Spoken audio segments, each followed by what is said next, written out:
Pohádka o kouzelné sněhové vločce. Byla zima, všude byly hromady a hromady sněhu. A pořád sněžilo a sněžilo dál.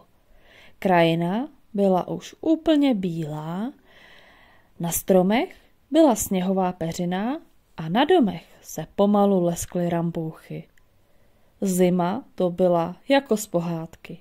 A zrovna, když měly přijít Vánoce. Všechny děti se ze sněhu radovaly. Těšili se, až si ráno postaví sněhuláky. A když to říkali své mamince, tak jim začala vyprávět příběh o kouzelné sněhové vločce, která umí plnit přání. Na Štědrý den. Pokud je sníh na Štědrý den a děti postaví sněhuláka, tak se může stát, že kouzelná vločka dopadne na sněhuláčka a ten potom ožije.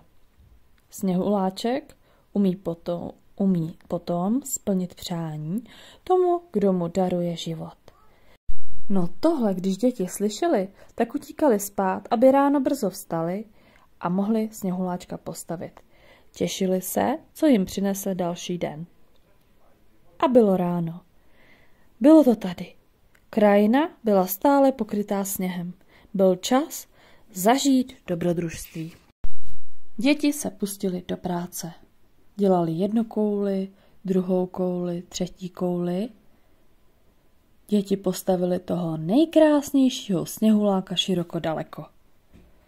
Na hlavičce měl hrnec a místo nosu mrkev.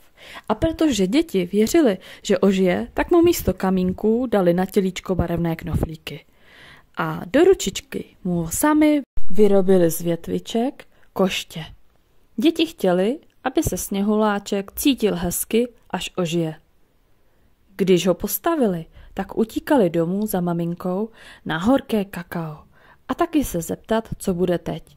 Jak sněhulák ožije? A maminka jim řekla, ať koukají z okna, jestli bude sněžit, že uvidí, jak dopadá kouzelná vločka na sněhuláka a ten se zatřpětí a ožije. Tak děti čekali a čekali a najednou to začalo. Sněžilo. Hurá! To bylo radosti. Nepřestávali se dívat a jak koukali a čekali, co bude, začali přemýšlet, jak se sněhulák vlastně bude jmenovat. Napadlo je hned, že by se mohl jmenovat Alík, po jejich kamarádovi. A když to jméno řekli, něco se stalo. Zatřpětila se sněhová vločka i se sněhulákem a sněhulák Alík ožil. Děti koukali s otevřenou pusou. Nevěřili vlastním očím a když jim Alík zamával, usmáli se a rozeběhli se za ním. Skákali kolem něj a radovali se.